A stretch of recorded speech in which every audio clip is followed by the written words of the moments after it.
My name is Gabriel Saeed Reynolds. I teach here in the Department of Theology, and I'd like to welcome you to the first public lecture affiliated with the Qur'an Seminar, a year-long academic project at Notre Dame, bringing together scholars of the Qur'an from all over the world, and also hosting very important public lectures, none more important than this evening, with our guest, Dr. Abdullahi Ahmed, who joins us from the University of Emory, but as he has reminded us, he is and will always will be Sudanese, even if he lives in Georgia.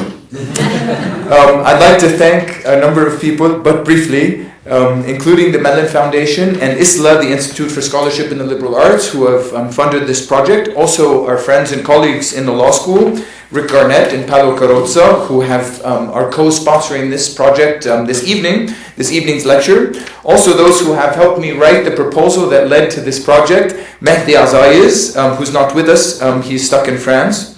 And also Professor Abraham Avi Winitzer, who is with us. And those who have helped in the theology department with the organization, especially Claire Messick, and also Emily Hammock. My job is only to say a couple of things about what the Qur'an Seminar is, and then I'll turn things over to Professor Carrozza, who will introduce this evening's lecture. The project, as you may have noticed from these flyers, is called the Qur'an Seminar, and that might bring up in your mind something called the Jesus Seminar, which is an ongoing project. You may know the Jesus Seminar was a project where scholars got together and decided what Jesus really said or did, that is, what of the material in the New Testament he really said or did, and they did this by taking beads and placing them into a bag, and I think a red bead meant he definitely did this or said this, and a black bead meant no way he ever did this or said this, and I think there are very few red beads at the end of the project. But the Qur'an Seminar has nothing to do with the Jesus Seminar. Our goal is not to find out what really happened at all, but rather to study the text of the Qur'an. It's a year-long project that will be focused on 50 passages of the Qur'an, which are central in a certain way. So it's an attempt at something like a global commentary on the Qur'an. There's two reasons for it. First is it's our desire to give the Qur'an the attention that it deserves. We have decades and decades of a rich legacy of biblical scholarship, and in comparison, Quranic studies is still in its nascency, so we hope to give this a little milk to raise up the field a bit into a more flourishing field of studies, to give it the sort of material that will lead others into the study of the Qur'an. And we might remember too that the Qur'an is a text of immense importance. Of course, to Muslims it's immensely important. It's the word of God which has come down. Muslims use the term munzal, which has come down to earth. So in religious terms it's immensely important. But also I think we can consider it a great text for humanity generally. Its importance in the historical development of cultures and civilizations is not to be underestimated. And so we're hoping to make a positive contribution to the study of the Qur'an. Secondly, there's maybe a distinctive flavor in the Qur'an Seminar in our interest in bridging the gap between biblical studies and Quranic studies. Of course, the Qur'an develops in the late antique Near East, in a culture where people know the Bible and biblical traditions quite well, that is, in the Middle East generally. But historically, the way the field has developed, it's remained independent from biblical studies. So scholars of the Bible know the New Testament or the Hebrew Bible or Old Testament, and they know the church fathers, but then they stop when Islam begins. And scholars of the Qur'an know the history of medieval commentary on the Qur'an, but they begin with the Qur'an and don't know what comes before it. It's a bit of a caricature, but nevertheless, our hope is to bring these two fields a bit together. Our project also has a particular concern in increasing conversation between Muslim believers and academics, believers or otherwise, and so one of our interests in doing this is to host these public lectures. There will be 5 public lectures over the course of the academic year. Tonight is the first, and you'll notice on your flyer the dates of the 4 others. You'll also find more information about the project at quranseminar.nd.edu. Finally, I'm happy to turn things over to Dr. Carrozza, who is the director of the Center for Civil and Human Rights and the director of the Kellogg Institute at the same time. So maybe we could welcome him.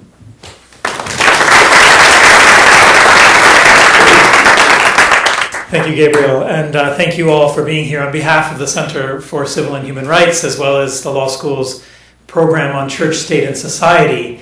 We're very, very pleased to be able to collaborate with the Qur'an seminar to welcome Dr. Abdullahi Ahmed here this evening. He is not a stranger to probably anybody or very few people in this room, an old friend of many of us at Notre Dame, and known at least through his scholarship and his work in the field of human rights advocacy to virtually everybody. A native of Sudan, as Gabriel pointed out, we cannot ever forget, and he won't let us ever forget because he cares so deeply about it. But Dr. Al-Naim has made his academic career in the United States now for quite some time, since he left Sudan in the mid-1980s. His work has always continued to focus on advocacy for human rights, for human dignity, for freedom in his native Africa, and in particular in Islamic countries, and above all in Sudan. And his practice has always informed his scholarship as well, and makes his work quite distinctive in that way. But that is not in any way a diminishment, it's only an enhancement of the scholarly project that he has carried forward over the decades. One could say that there are two branches at least, but two most recognized within Professor Al-Naim's work that then intersect with one another. On the one hand, to follow the path of his mentor in Sudan in promoting what one might call a liberal modernist understanding of Islam.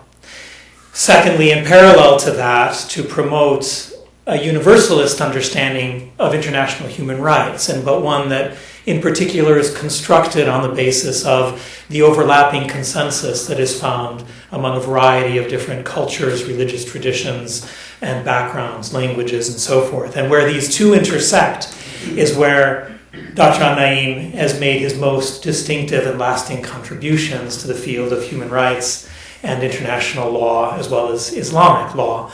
And it's one of the reasons that we are always so grateful to welcome him to Notre Dame.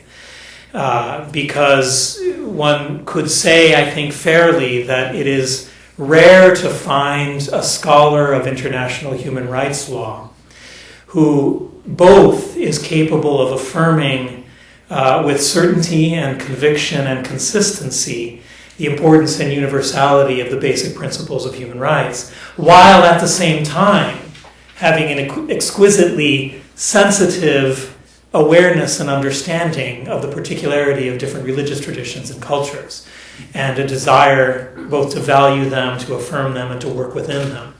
Understanding that that's necessary not only in order to generate a more authentic and universal human rights, but also for the practical work of realizing human rights on the ground, and hence intersects again with his work as an advocate in the field.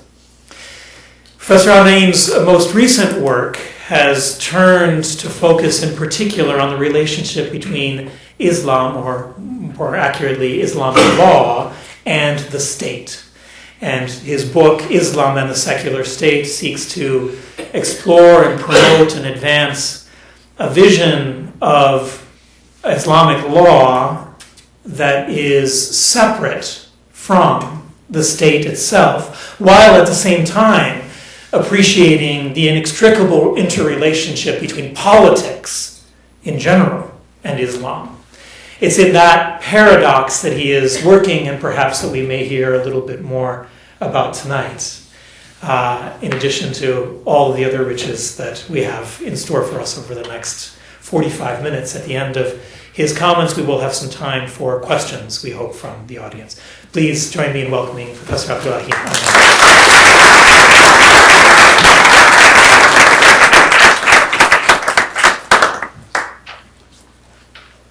Good evening. Assalamu alaikum. Actually, I seem to have failed in persuading our host to introduce me in a modest way, because the problem with exaggerated but in a good way introduction is that extremely difficult to live up to. So I hope that I'm first to present what I'm trying to say tonight as very much a subject of dialogue and conversation among us all, and not like a product of deep, profound scholarship that is being conveyed to the world at large. In fact, I find the discussion part of such events much more productive and interesting than the main introduction. So I will keep my introduction briefer than 45 minutes, if you permit me, so that we can have more of a discussion and questions. I think what has already been hinted at, but I should begin with, is that I speak as a Muslim. So it is not as a scholar of Islam or scholar of Quranic studies, but as a Muslim who's trying to make sense of what it is to be a Muslim today. And as someone who's really willing to ask difficult questions, although I find it sometimes threatening and discomforting to do so, but I think it's important for the integrity of one's religious experience to be willing to really challenge oneself in terms of what we understand our religious belief to be and how it relates to our lives and other people's lives around us. So in this work I think that I find scholarship extremely useful and relevant, but not to the exclusion of my religious experience. So in other words, I think that scholarship can play a very informative and instructive role in informing, for those who are believers, informing our religious beliefs and practice, and also enabling us also to ask the difficult questions and to be able, hopefully, to respond to them. And this point is actually relevant to what my understanding of the Qur'an is.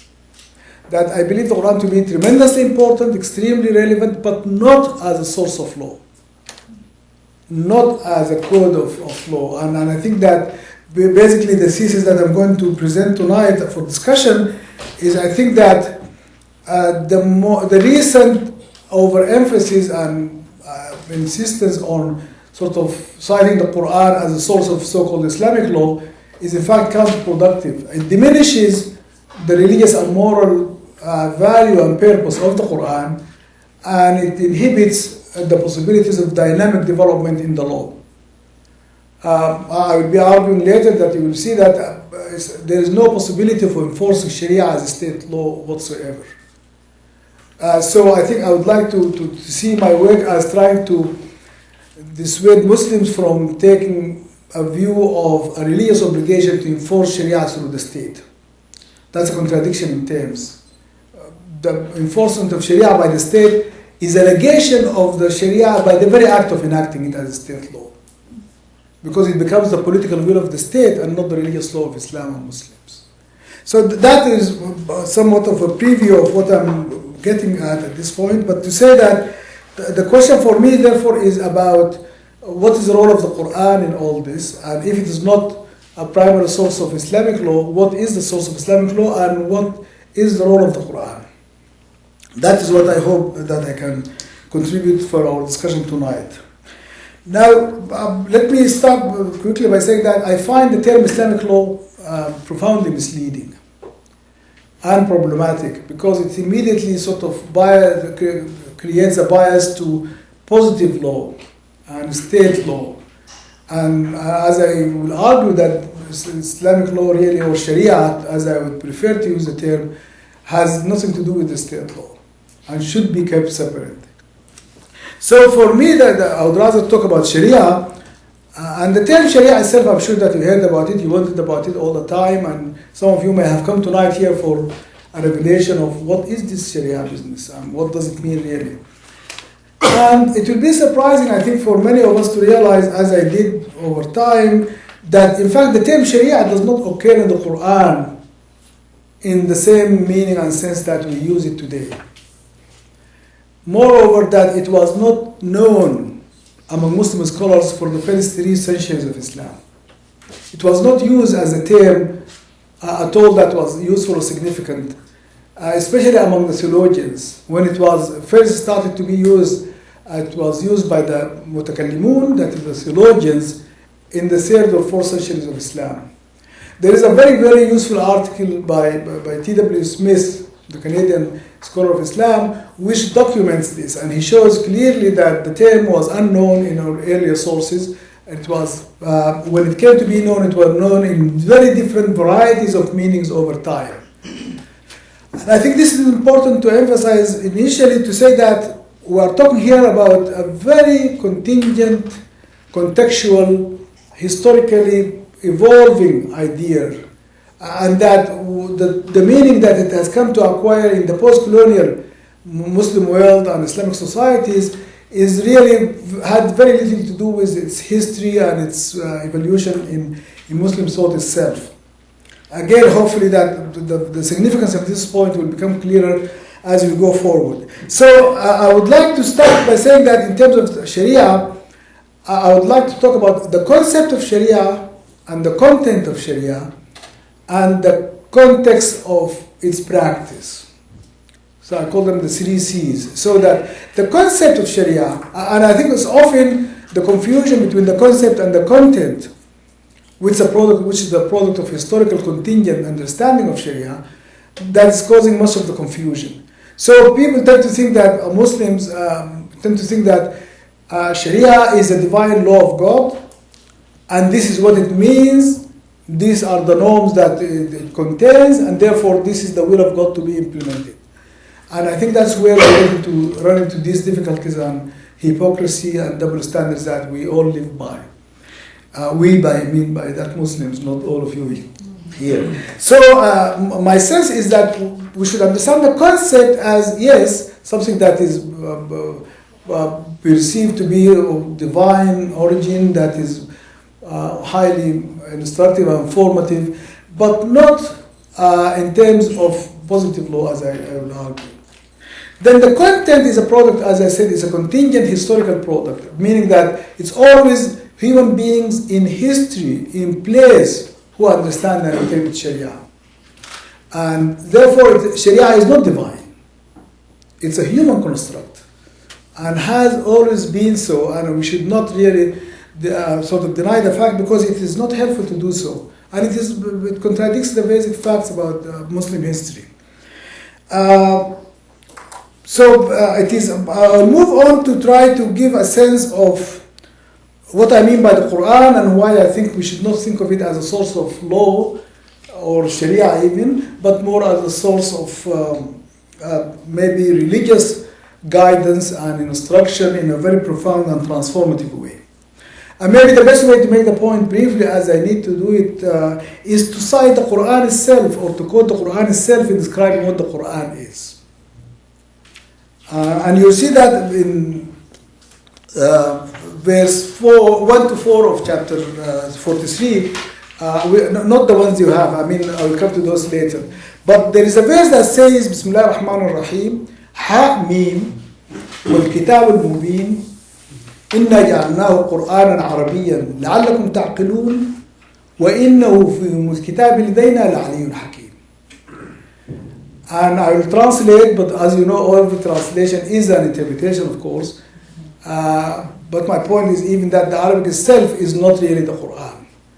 So the point here is to say that the verse roughly, or these couple of verses, translate as, to begin with, there is this very strange phenomenon of starting chapters or by alphabetical letters, Ha, Mim. And it's really curious and ambiguous. Well, why the letters and what do the letters mean and how can they, why start with letters, what are they, and so on. And I think it is part of the mystery of the Qur'an that we should keep mysterious, rather than pretend to be able to expose intellectually and sort of in a very functional or sort of opportunistic way, sometimes I would say. So it says, Hamim, 2 letters of the Arabic alphabet. Why are they there? What do they do? We don't know. Maybe we will get to know, but not by virtue of an immediate, obvious meaning of the text itself as such. Well, Kitab al-Mubin, it is like swearing with the Qur'an itself as, or al-Kitab, the book, as a point to make it, or rather as emphasis, that inna ja'alnahu, we have rendered the Qur'an into the Arabic language for you to understand. But the essence of the Qur'an is with the God, the divine, beyond human comprehension or understanding. I think that's a fair translation of the verse.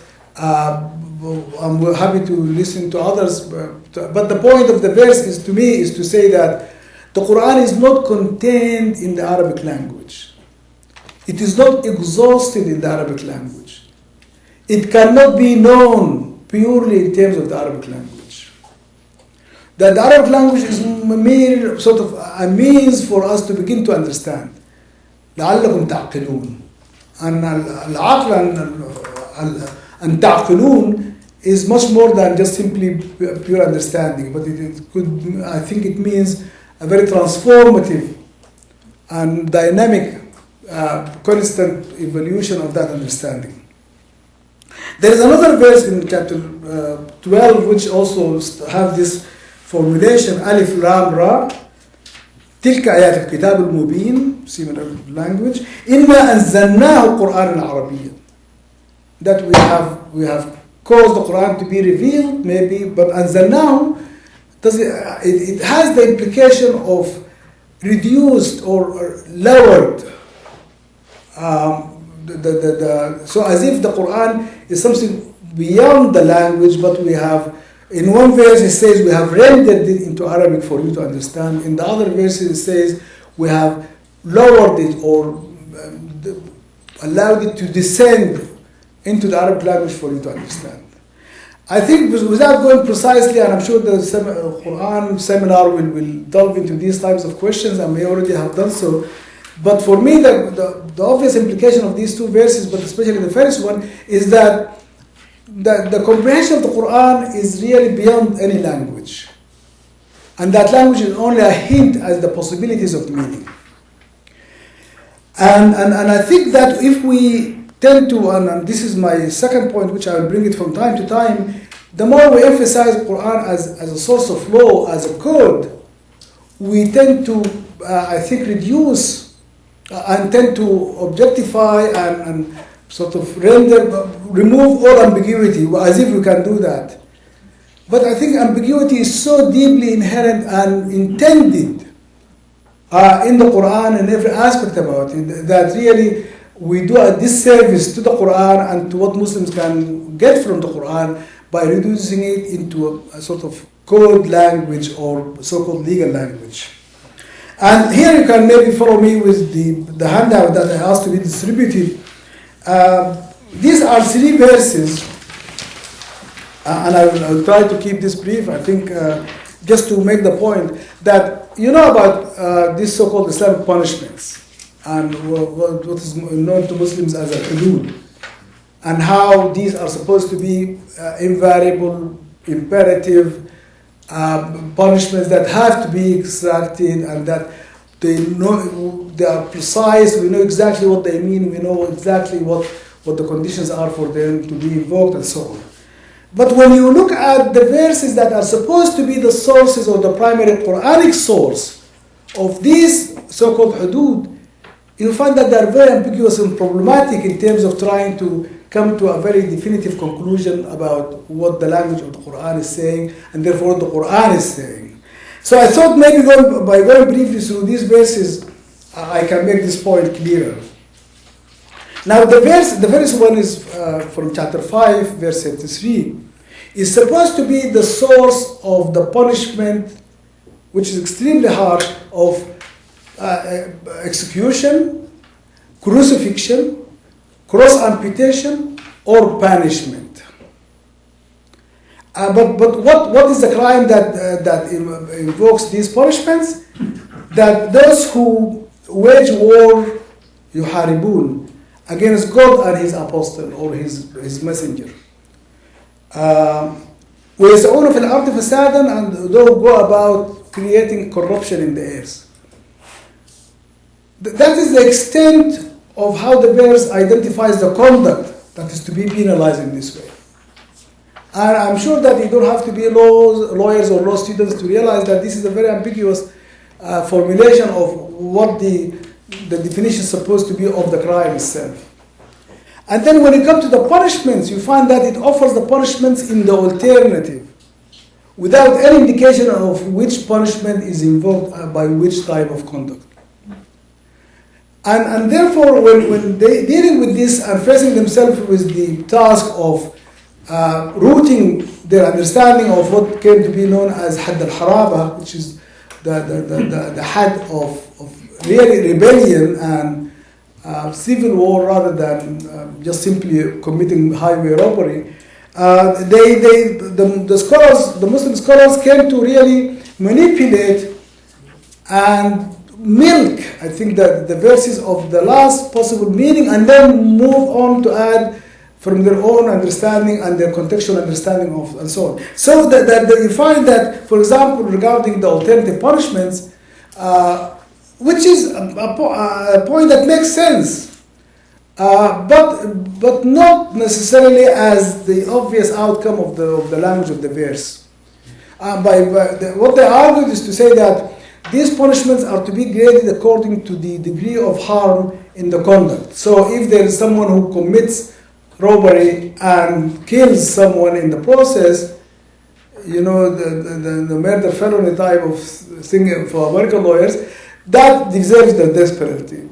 And those who do that on a larger scale and create havoc and insecurity at large deserve to be crucified. And so they graded according to the degree of the perceived harm, which I think is a logical legal answer to the question of how do we make sense of these punishments in the alternative, but it is not apparent in the language. It is not apparent. It is not something that you can sort of derive from the text itself.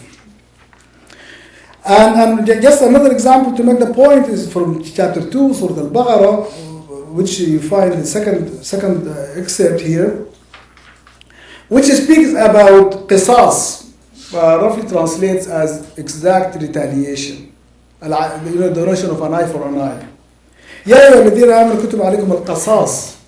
That qasas, this type of exact retribution, has been decreed for you to do or to implement.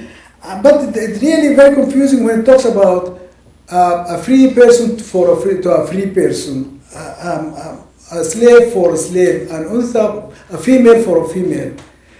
Does that mean that qasas applies only when the crime is committed by someone of those categories, or what are those categories intended to convey? So, and how do we come to the conclusion that of the universal notion of exact retaliation as an imperative of the Quranic language? And similarly with the last verse, I think also, which speaks about this notion of an eye for an eye and a tooth for a tooth. But then you find something that also often totally takes the language and the sort of discourse out of the realm of legal discourse. فَمَنْ تَصَدَّقَ بِهِ, then it goes on for those who forgive and condone, God will reward them, and those who refuse to do so will be punished. Something to that effect. So basically, it is. You see that the religious is so profoundly intermingled with the possibility of the legal, that the legal has to really rely on a lot of construction to bring in a definitive meaning and so on. What I think the Quran is intended to do, and what is, I think for me as a Muslim, it tends to achieve, is its transformative nature, which is not in the Arabic language at all. Now, think one point to make, obviously I'm sure that all of you are aware of this, is Arabic-speaking Muslims are a small minority of Muslims globally speaking. We're talking about 10-12% of the total Muslim population of the world. So more than 80 or 88% Muslims around the world don't understand Arabic, don't read Arabic, and they may memorize some verses of the Qur'an to perform their praying, but they don't understand what they are reading or reciting. So it has to be something else. It has to be more than just simply what an Arabic speaker might be able to learn from the language. It has to be in the music, it has to be in the al-waqa, the notion of rhythm, the notion of... So there is a mysterious transformative dimension, I think, that a believer exercising or practicing intelligently would derive from the Quran, even if she or he has no comprehension of the meaning of the verses as he's reading them or she's reading them in Arabic.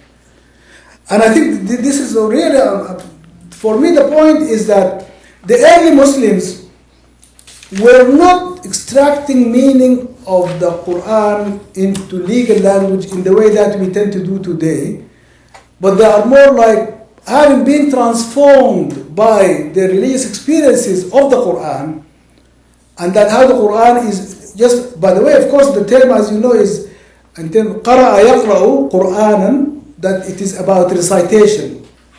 It is not about written text. And as our colleagues, the scholars in this field will tell us, the written text has a lot of problems, historically as well as our contemporary. So we have to look for something else. So in a way, what I'm saying might sound heretical or somewhat problematic, but I believe that in fact it more affirms the sanctity of the Quran than the so-called legalistic approach to understanding what it means.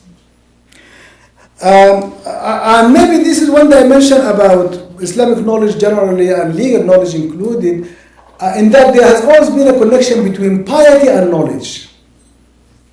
That for those who read in the field and understand the history, you will find that often scholars are presented not only as deeply knowledgeable, intelligent, articulate people, but also as pious people.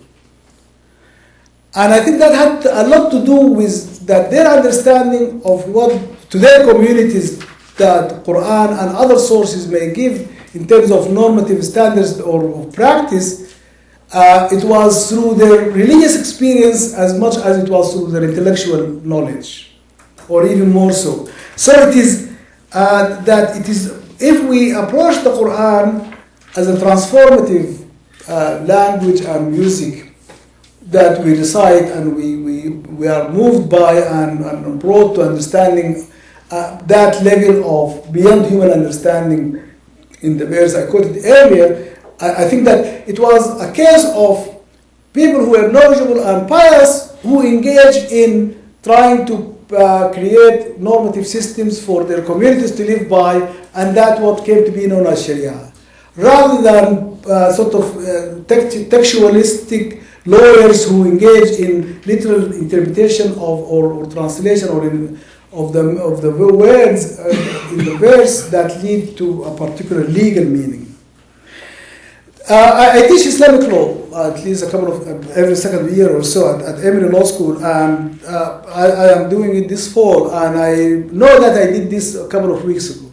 That we start by something. There is a hadith that is a report attributed to the Prophet called Ma'ad ibn Jabal.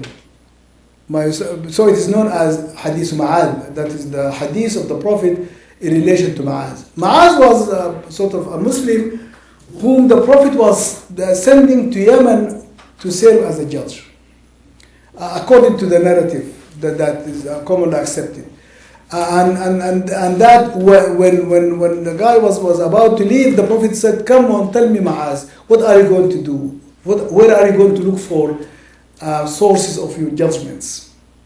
He said, "I will look first at the Qur'an." And he said, "And what if you don't find what you need in the Qur'an?" He said, "I will look to or reported to have said, I will look to the Sunnah, that is the Hadith of the Prophet, as a source." I said, "What if you don't find Hadith of the Prophet?" At that point he said, "اجتهد رأيي ولا آل." That is, I exercise my judgment.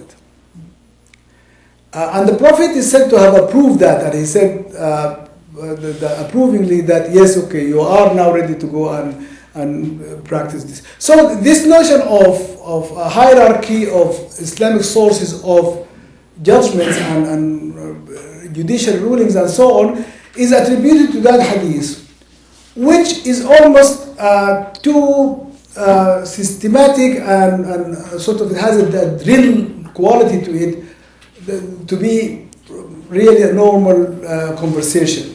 but it is commonly taken to mean, and it seems to make sense that if you are a believer and the Qur'an is to you the word of God, therefore the Qur'an must be your first source of normative ideas and so on.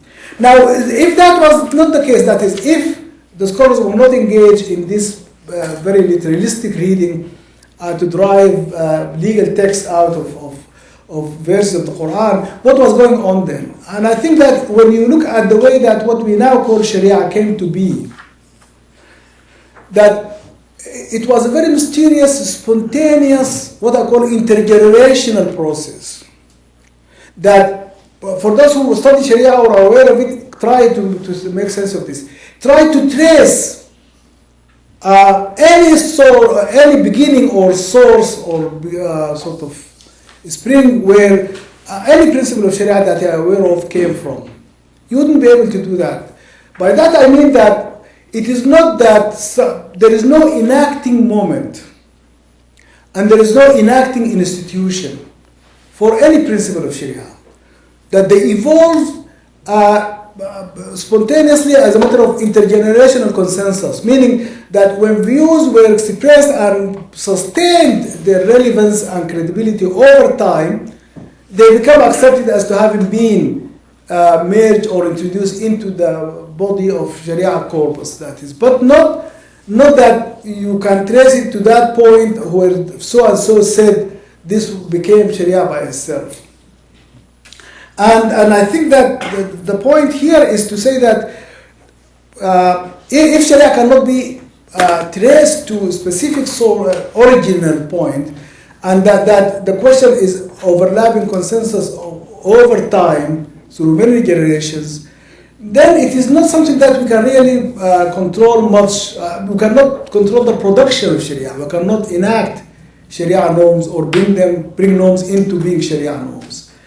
And I'll just give a very quick example for those who are more familiar with the field. The notion of usul al-fiqh, the notion that there are certain principles which govern the construction of the Qur'an and the Sunnah and reconciliation of conflicting sources to produce principles of Sharia. So-called the science of the origins of Islamic jurisprudence in rough translation, is attributed to someone called Imam al-Shafi'i, who came to be affiliated or associated with the school of Islamic thought, and who is credited with having created and established this field of knowledge, which is known as usul al-fiqh, and that in particular his book, al-Risala, was really the ultimate expression of and statement of that, of those principles and so on. But in fact, in historical terms, it was more than 100 years before Shafi'i's book was widely accepted among the scholars. So he wrote the book and he said what he said together with multitude of other Muslim scholars. But it is over time, as his ideas came to be seen to be more productive and useful and sustainable, that they came to be acknowledged and accepted. So in other words, I say that a Shafi'i did not know that he was a Shafi'i. That what we now do is to project back into Muslim history a simplistic reading of how these principles evolved and what was the nature of the authority by which they were derived and so on. It is not really what happened at the time. And that's where I think scholarship can be useful to inform us of what is more likely to have happened or more probable to have happened than what we think it is. Although it might be threatening and discomforting for Muslims, but I think it's a very reasonable and necessary function. Now, moving on to talk about the administration of justice more broadly.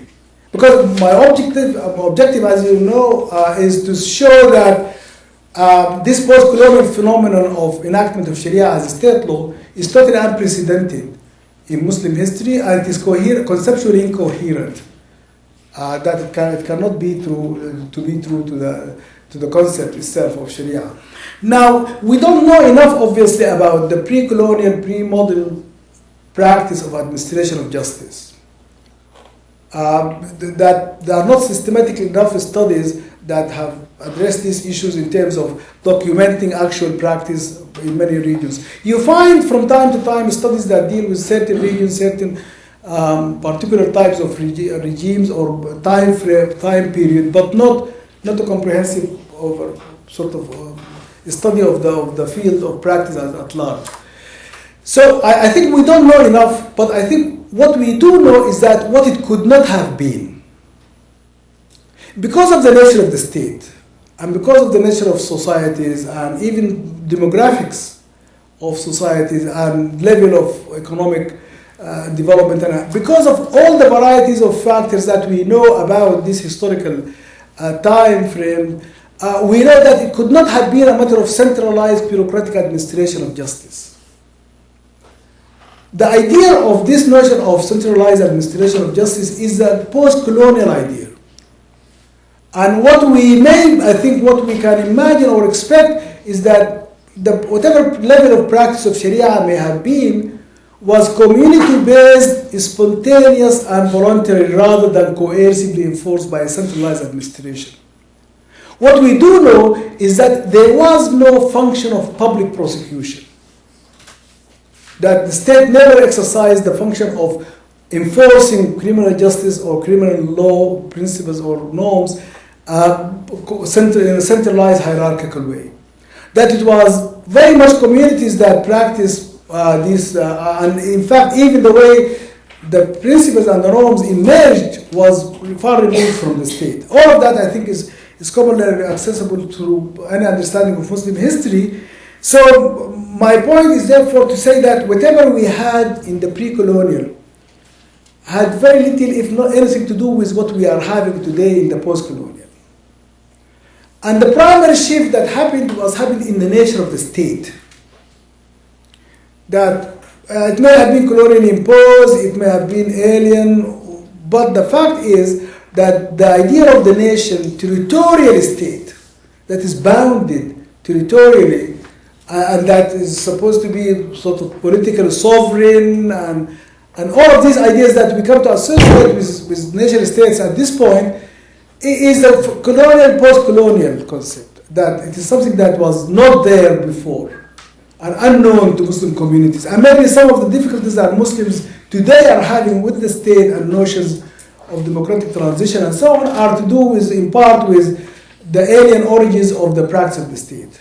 But what is significant is that none of the Muslim societies anywhere came to question this when they became independent. There was no call whatsoever for going back to the way it used to be. Nobody was very much sure about what it used to be, and nobody is sure that it was a good thing to go back to that. But in any case, that we find that all sort of post-independence elites took the territorial nation-state for granted and continued the same types of practice that colonial administrations continued to do. And that is where we now come to the junction where somehow Sharia is supposed to be enacted as a state law in order to be coercively enforced by the state. Now let me say a couple of points about why that is not conceptually possible. There is such wide diversity of opinion among Muslim scholars about almost any issue you can imagine. Almost nothing really they agreed upon, which is a good thing. Because for Muslims that gave them a freedom of choice among competing but equally legitimate views or points of view. So the traditional historical position has been is that I am free to adopt the school I wish and change the school I wish to, and maybe not even follow any school in particular. All of this used to happen and people had no problem with it. In fact, it was expected that that would be the case. So the idea of codification was totally unknown until the Ottoman sort of Majalla in the mid-19th century.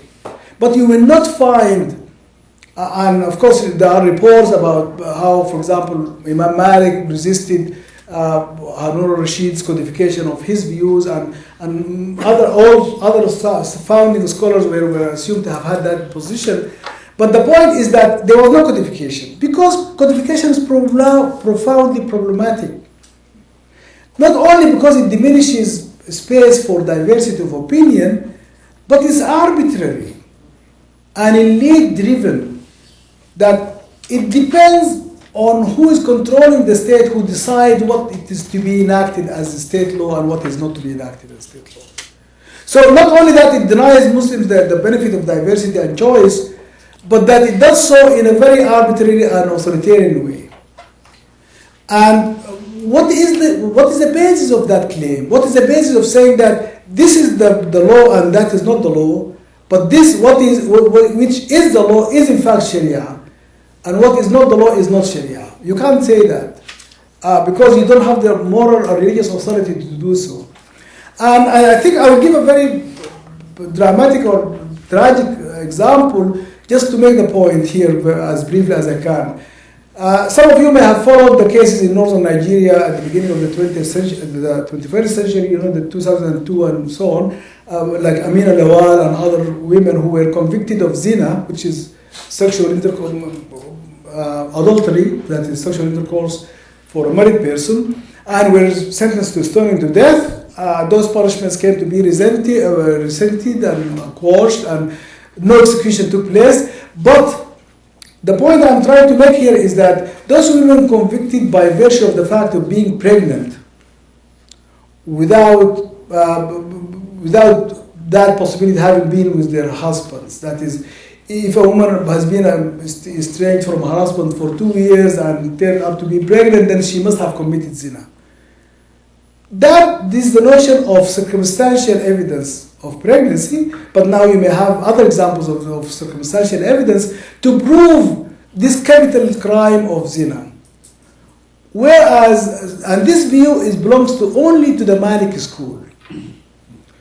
The 3 other Sunni schools reject this view and maintain that you cannot convict on zina except on the testimony of 4 witnesses to the actual act of intercourse or the admission of the culprit of guilt, which is maintained through the infliction of the punishment, because those are the incidents that were reported historically. So, in other words, you have a view that might lead into the death penalty in a horrible way by stoning to death that prevails in one school and is rejected by 3 other schools. So, which is Sharia? And when you see that what Sharia is what the language of the parliamentary formulation of the statute came to be, then you are saying, you are allowing what is Sharia is what the ruling elite say it is, rather than what it is supposed to be by conviction and choice among Muslims.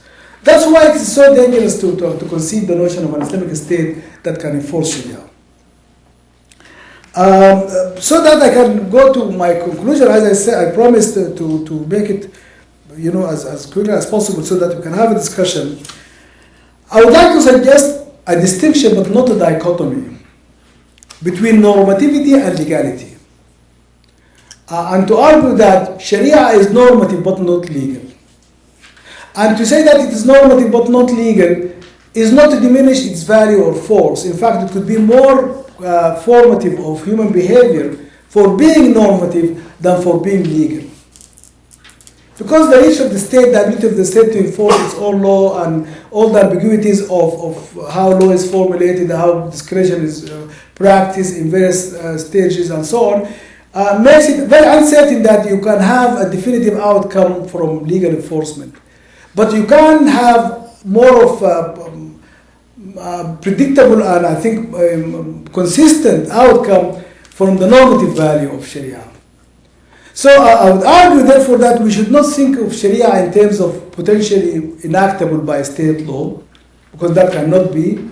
It loses its quality of being Sharia, as I said, by very act of enacting it into law. There is the arbitrary selectivity among competing views.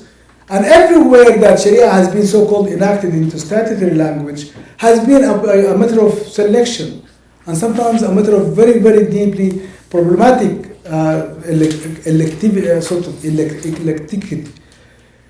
eclectic or selective choice. Some of you may be familiar with so-called Islamic family law statutes, the notion of Shariat al-Ahwal al-Shakhsiyya, that family law is supposed to be derived from Sharia and enacted in statutory language. Now, when you look into those statutes, you'll see that up to even including the Mudawwana of Morocco recently, you will see that there was a very arbitrary selectivity involved among competing views, so that in fact you may have a composite view that is expressed in a statute that none of the scholars who are involved in terms of authorizing it would not recognize it as part of their own. So the problem is in fact, it's called talfiq or patching up. Sometimes it's called takhayyur, which is selectivity. So the idea is that since the Ottomans actually, that you have this tendency to say that when we lack a principle that we are comfortable with, or we find that a principle of the dominant school in our region is problematic, we can borrow some elements of another principle from another school. But that is, I think, profoundly dishonest intellectually and religiously problematic, because each of the schools is supposed to have been a coherent whole. And their view of succession is consistent with their view of property and their view of marital relations. And so it is not as if that you can take it out of here as a discrete element, mix it up with something else and come out with an outcome that you claim to be a Sharia outcome. So for that reason, I would argue that family law in Muslim majority countries is not Sharia and cannot be Sharia. In fact, my claim is that all state law is always secular, in the sense of that it cannot be religious, it cannot be Islamic.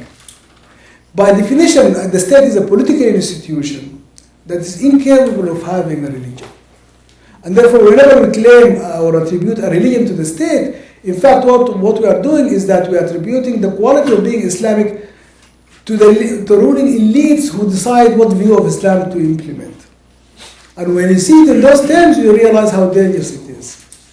So I can come to a conclusion, therefore, to say that in terms of the subject of tonight is that the idea of the Qur'an being a direct or fundamental or primary source of Sharia norms is very problematic and misleading, as we can see in the ambiguity of the terminology and so on, that tendency, in fact, demystifies the Qur'an to its own detriment. Not that the Qur'an becomes simplistic, but that our simplistic reading of it, because we need to drive a so-called specific legal outcome, is what is destroying really the sanctity and the integrity of the Quranic text. And that we lose out on the more profound and really more original intention of the Quran as a transformative text or language, where language itself is actually just simply a hint at what it might be or where it might lead to. Ultimately, I think that it is about seeking understanding of the Quran in terms of our religious experience, not in terms of our intellectual sort of endeavors. Intellectual endeavors and scholarly documentation and analysis are useful, but they are no substitute for religious experience. And that emphasis we find in the Quran and Hadith of the Prophet, that the idea that وَاتَّقُوا اللَّهُ يَعَلِّمْكُمُ اللَّهُ مَنْ عَمِلَ بِمَا عَلِمْ أَوْرَثَهُ اللَّهُ عِلْمَ مَا لَمْ يَعْلَمْ. The emphasis on practice. That is, be pious and God will teach you. You will get to learn. Or if you act with or behave or with what you have, you will be given more knowledge of it. So it is that dimension of transformative religious experience as a way of getting insight into the meaning and intentions and normative impact of the Quran is where we can find it more productive, rather than the impoverishing and really reductionist position of trying to make it a source of a legal text in the modern sense of the term. So with that, I will close and open up for questions and comments.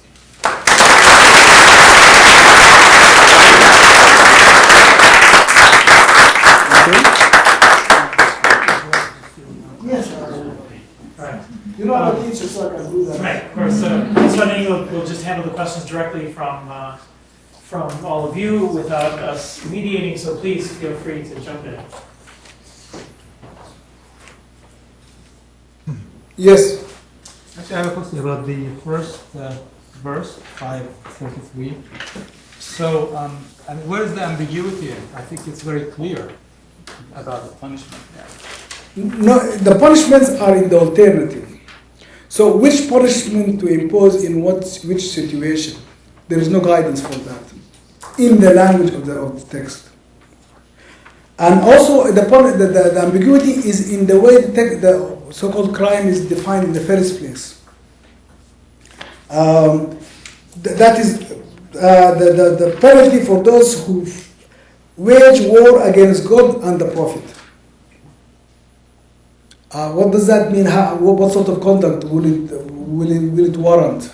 And who is going to decide in a definitive way that this is the conduct that is intended to be punished and this is the punishment that is supposed to follow? My point is that both are the realm of human judgment, not the realm of the language of the text itself. So what are we supposed to do with a text like that then? Just For me, it does not. If we have a notion of a had crime, but by the way, the notion, of course, had crime itself is a constructed juridical concept. There is no mention of it in the Qur'an as such. So the idea that there are 4 or 5 or 6 hudud that are invariable and sort of from this theft, and you look at a sariq was sariqa, it does not define who's a sariqa. What is theft is not defined. So it was juridical interpretation that defined what is theft, and that is judgment. And it's judgment that can be very problematic. And I think that the more fundamental problem I have with this history and tendency is the notion of immutability. There is something called Sharia that has been fixed in meaning by juridical construction that will stay as such. I think that is really problematic because if you look, for example, the definition of theft, it excludes embezzlement of public funds.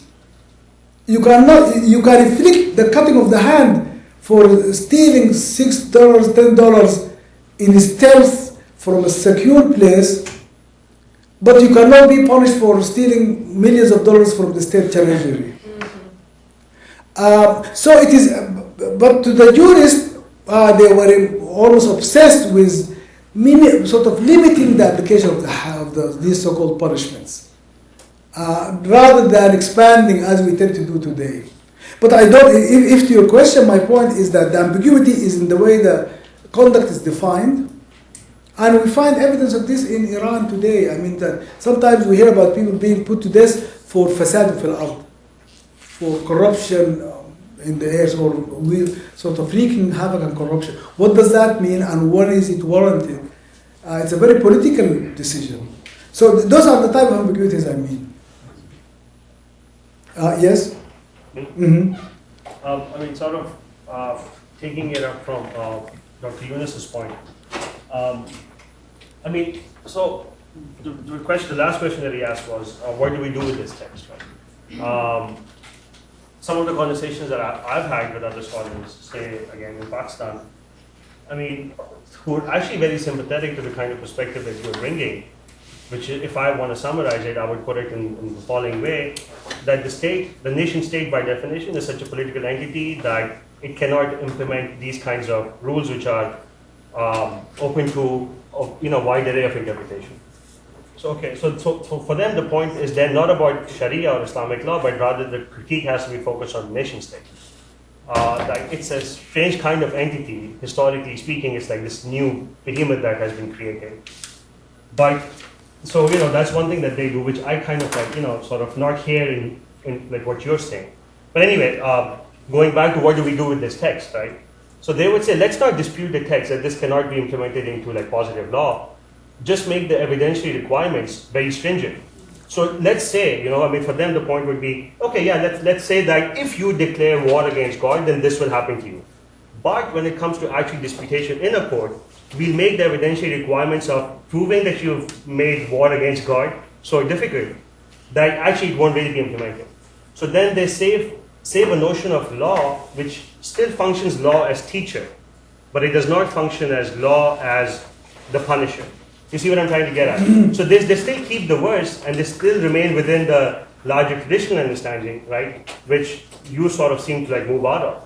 And I wonder how many conversation partners you're losing, people like, you know, the folks that I'm talking about, by pulling yourself out of the traditional sort of environment to such an extent. Where do the evidential requirements come from? So when you restrict the application of a so-called had by imposing very demanding evidentiary and procedural requirements, where do those come from? And what authority do they have to limit the scope of the application of the text? So if you take the text as applicable, then you don't have that discretion in terms of limiting its application by exercising your human judgment as to restricting the possibilities of practice by enforcing evidential requirements, which you cannot find in the text itself. For example, in zina, the text itself says 4 witnesses. So that is an evidential requirement. But in the other crimes, it does not mention evidential requirements at all. So whatever sort of evidential requirements that there are human invention. And of course, you know that it is seen to be a heinous crime to try to prohibit what God has permitted or to permit what God has prohibited. So the idea of playing around with what the will of God is. So if I concede that this is the will of God, then I don't have the discretion to be able to vary the outcome as I see fit. My discretion is limited by the authority of the text if I concede it already in those terms. But if I consider an authority of the text in a more, as I said, transformative religious meaning, not textualistic legal interpretation, then I have, I think, the ability to be consistent with the sanctity of the text without committing the absurdity of imposing very arbitrary limitations. Yes? I was just wondering if there are these different schools of thought on Sharia law, and yet we still want to have a law centered around this understanding of justice and the higher moral order. How would you go about establishing a kind of a law centered around what would be considered justice without looking at the Qur'an in those types of terms? No, I'm not saying that we should establish the notion of justice without looking at the Qur'an. I say that we do look at the Qur'an, and in fact we recite it, we pray with it, we always we are infusing its values and mystery into our very being. And it is through that our thinking is guided by it without being dictated by this automatic translation or reimposing a textual meaning into normative meaning. So, by all means, the Quran will continue to resonate very powerfully, but I think it is more respectful of its integrity that I don't try to manipulate its textual language in a way that permits me to do all sorts of things that I feel, in my judgment, to be good to do. And instead of that pretense, I acknowledge that it is not intended to be a source of positive law. It's intended to be a normative guidance. I think I saw your hands first, and then I will come this way. Yes. Thank you, Professor Naim. It's a wonderful presentation. My question is very simple. I remember your first book is very famous in Indonesia, and I still remember your argument at the time. I don't know if you know change the argument, but your main argument at the time is that you divide Mecca verses and Medina verses, right? To establish your argument that Islamic Sharia promotes human rights, pluralism, and so forth. So this, many Muslim progressives also establish their argument based on Mecca verses and not Medina verses, because when we're dealing with human rights and pluralism and so if we use Medina verses, and there's a lot of we have many complicated issues in this case. So could you tell me more about underlying principles of your argument why you divide Mecca versus and Medina versus, because in some radical Muslim and extremist groups, they refuse the separation of Mecca and Medina simply because if we use Quran, we have to use Quran as a whole as authority, right? Okay. So they refuse your argument of Mecca and Medina division. So could you tell us more about this? My position is to argue that by making whatever normative understanding of Sharia you or I or anybody else has irrelevant to state law and coercive authority of the state to enforce, then it is a field of normative discourse and disagreement and so on, but it is about, so when you remove the coercive authority of the state, in fact you enable a more dynamic and honest discourse of what Sharia means and which sources should we take. And that idea of selectivity of sources in the Quran has already been done before. It is not something that we are doing for the first time. The first construction of Sharia that happened over the couple of centuries in early Islam was selective. It chose certain verses to have been abrogating or repealing of other verses. So that was a juridical choice. It was not in the text itself. And I'm saying today we can have a different juridical choice. But in any case, so long as we keep this notion of divinely ordained, mandatory way the law should be, into normative discourse about what Sharia means. So for me, my view of transforming the understanding of Sharia from Quran of Mecca to Medina is about social practice and individual practice of Sharia rather than about state enforcement of Sharia. So I think that is more liberating for a more profound normative discourse than having the threat of coercive enforcement so immediately following on any views that we express about what Sharia means. Yes, it was here. So what steps do you see as really critical in transitioning from the current understanding in a lot of these regions, maybe different per region, but there may be an overriding theme, a transition from the current understanding of Sharia to your concept of a secular law that's based on a normative understanding of the Quran? I think it's already happening, and it is. I think that I would like to think. Maybe I'm not right, but I try to think that, or I would like to believe that I am theorizing what is already happening. That it is not really that the practice of Muslims in their communities to have this literalist impulse to create enforceable norms by state law. So I think that if you look across the Muslim world, you will see that it's all more about a lived experience of Islam and Quran and so on, more than it is a legalistic literal interpretation. So to me, the so-called Islamist movements that have come to claim this notion of mantle of the Quran as the source of legislation, and therefore we know what you should be doing and we are going to do it and you can't say no to it.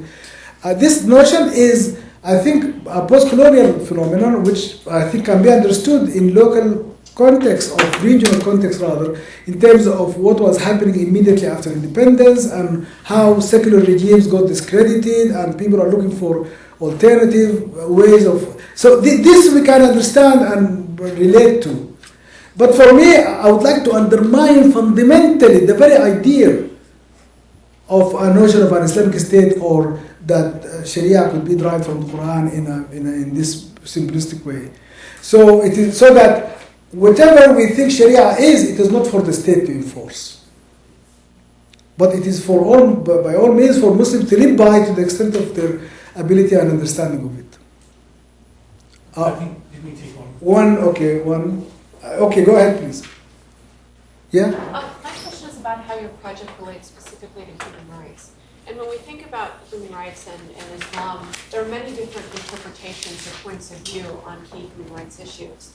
And you've mentioned conflicting, equally legitimate points of view, but on certain human rights issues, there are going to be some that are going to be more or less consistent with human rights law. So when we're wrestling with this idea of the Quran as an ambiguous text and a normative tradition, and yet we have to move to the point where we have concrete rule-making and binding legal and political institutions, how do we hold together those ambiguities with those definite principles of law? I think that's precisely what my intention is, to say that the legal and political institutions or that are producing legally binding state norms are by definition not Sharia, because that will distort the integrity of Sharia and reduce it from its diversity to specific choices that people make. But I think that what I say is that if the state cannot enforce Sharia, and that is acknowledged, it's tremendously liberating to know that whatever the state is doing is a political choice, not a religious imperative. And that will enable Muslim human rights activists and so on to make the argument and to contest what the state is doing as state secular policies and law, not as invoking the divine authority of Sharia to support it.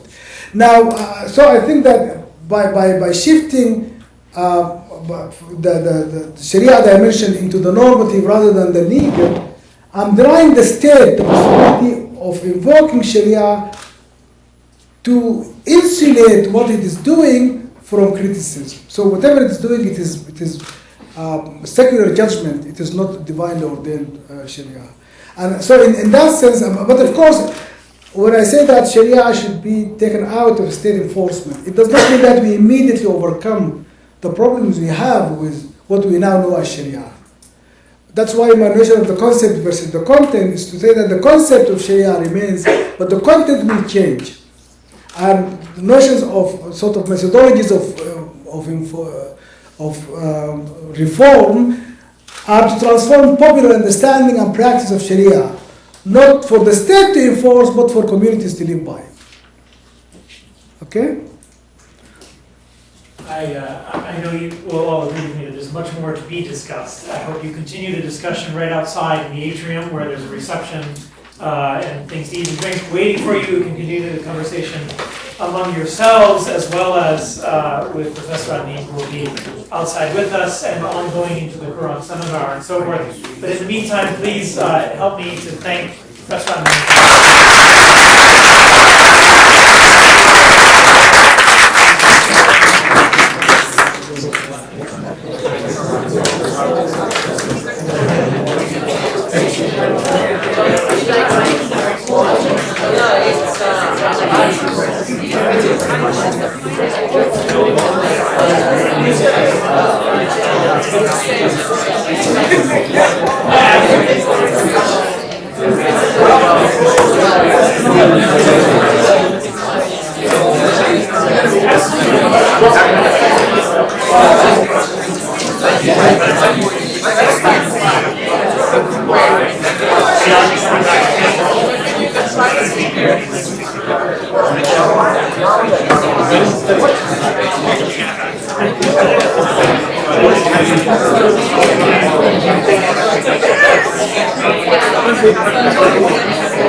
Take my email. Why don't you take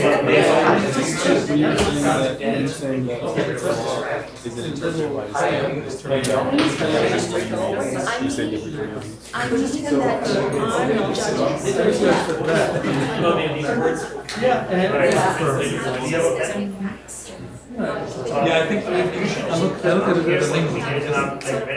The text is like there. So just email me. There's no card. There is no I mean, the there is better what it is, five then we terms can of there is a Hindu marriage act, special marriage act, and then there is Islamic law. Because Islamic law is not codified, you have to go on to authorities say what it is, and that changes from time to time from community to community. From inside the Muslim I'm taking care of something, I should take care of it. then what? Well, I guess that's what he's saying. He thinks there should be a secular law that is codified, that governs everyone. And I agree with that, but it's not how it's happening. It's not how it's So then again, it's the religious Muslim bodies should form the secular law, we would have language in which in order to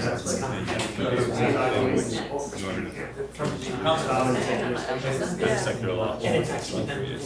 So it's a more complex situation. No, I know. That's what I'm saying. Pro is arguable, but right now it's not being, it's not applicable. Yeah, just send me an email tonight, and then it's It's how to put this. essentially you say it's I really am spread over here. So,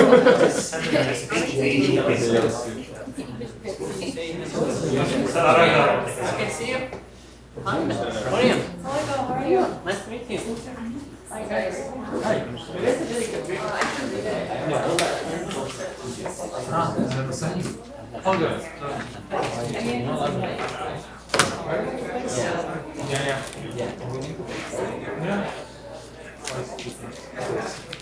a master's student. Yeah.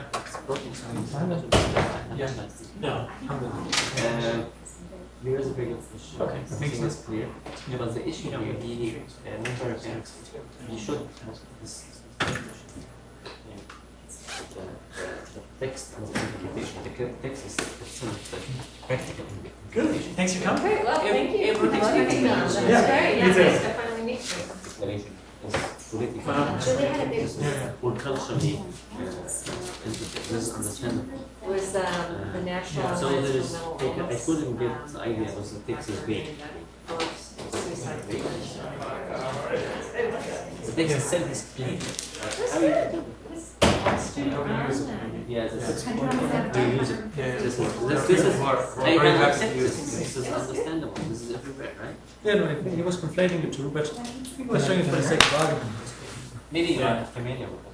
For me, the first time to listen. Wow, very intrigued by a century writing today. So that almost. And the book Well, is Trinidad was first ever, so, you know. I understand. I have understand the kind of the cultural. What is cultural? What is religious? And what is textual? Textual and religious. Textual. This is very especially in current times. Because new governments in the East to apply Sharia. This is yeah. This is okay. Nice to meet you. Yeah, nice to meet you too. Yeah. Thank you. Yeah.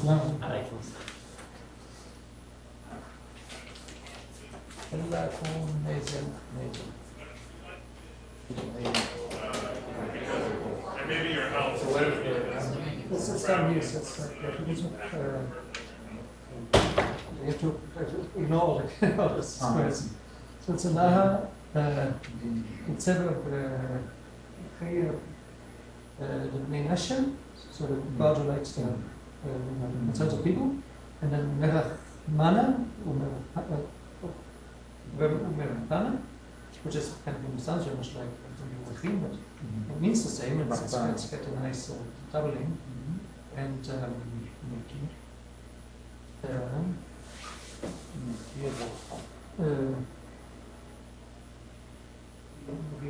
so which is like that makes long his patience. So he's very Rahim. The Sigi Tivutas is full of goodness, kindness. Kushta, which is like in sense. Yeah, cool. They like strength. Well, it's more like truthfulness. Truth. Yeah.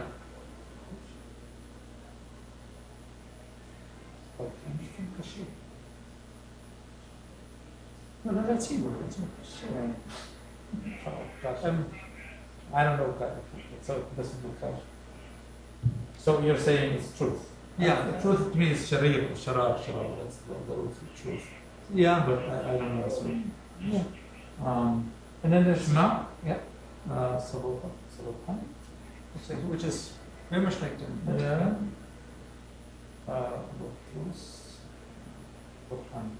make straight away.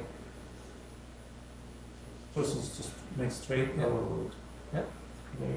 Which is kind of in the whole the context is a little prayer for help, and it ends there, and it's within the literary, like within the narrative, but this is what the people recite. I feel about a lot of the Qur'an, so but it's like I models waiting for the smoking gun. This is like the smoking gun for me. Kind of. Well, I mean, there's so many of these texts. The Syriac is so rich, but it's hard to say. Wave doesn't say, "Oh, I found it." No, but you have to have more than sort of. You have to have the other witness or the other, more than one piece for it to fit together. But it's it's good evidence. This together with your analysis, together with the poetic reading that it just doesn't make. We should put that actually. I think I'll mention that. I'll put a comment on the page. And I suggest.